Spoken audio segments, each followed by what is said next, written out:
Well, good morning, everybody. Welcome to this devotion. On Monday morning, we're in Mark chapter 5 today, and as you're opening your Bible there, I want to take a moment and just say thank you to our church family. Yesterday, you celebrated my 35 years as pastor here, and we're so gracious and kind and generous, and I just want to say thank you from the bottom of my heart for every expression of kindness. It is my joy to serve with you. Well, as I said, today we are in Mark chapter 3, and in this chapter there are three miraculous healings which Jesus performs. There's the man who was living in the tombs that had been bound by chains, possessed by demons, and Jesus healed him. And then there's the daughter of the synagogue official, Jairus, whose daughter was sick and actually died, and then Jesus brought her back to life. And there's the woman who for 12 years had suffered with a hemorrhage that Jesus healed. And there's a pattern in this chapter that we often see repeated in Mark's gospel, especially of where there's a story, but before the story is finished or completed, a second story, a different story is inserted in the middle, sort of like a sandwich. You see that starting at verse 21 with the story about Jairus' daughter, and Jesus is on his way to his house to heal his daughter. And then all of a sudden, before Jesus gets to the house and the story is concluded, the second story takes place.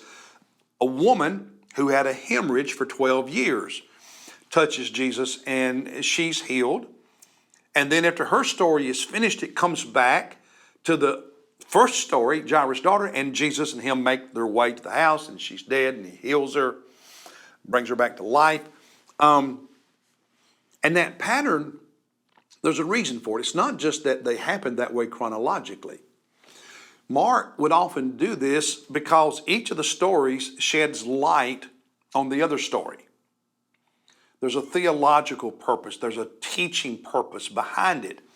And so in these two stories, there's a real focus on the personal nature of faith and healing, on the role of desperation as we turn to the Lord. And it's just brought out in these stories. Now, having said all of that from just a teaching perspective, the part that spoke to my heart spiritually and devotionally is verse 33. The woman who for 12 years had struggled with this issue of bleeding reaches out and touches Jesus' garment, and she's healed. And Jesus asked, "Who touched me?" Now he knew, but he asked. And that creates a situation in which she comes forward. And in verse 33 rather, verse 33, the woman, fearing and trembling, aware of what had happened to her, came and fell down before Jesus. And this woman told Jesus the whole truth. Now that may sound so simple, but let's slow down for a moment and look at it. This woman told Jesus the whole truth, the entire truth, nothing but the truth. I think that's a great example for us, because sometimes I'm afraid we don't do that. We tell Jesus some things, but not all things, as if he doesn't already know. But we're not always honest with Jesus because, listen, to tell Jesus the whole truth, to be fully, completely honest and transparent with Jesus, I first have to be honest with myself. If I'm going to be completely honest with Jesus about my sin, about my struggle, about my fear, about my problem, I can't do that unless I'm honest with myself. And often because we don't want to be totally honest with ourselves about what we have done or not done, we're not totally honest with God. We talk around it. We play games. And here's the thing, it doesn't work. He already knows the whole truth. What do you think you're hiding from him? You're not hiding anything from him. You're hiding it from yourself.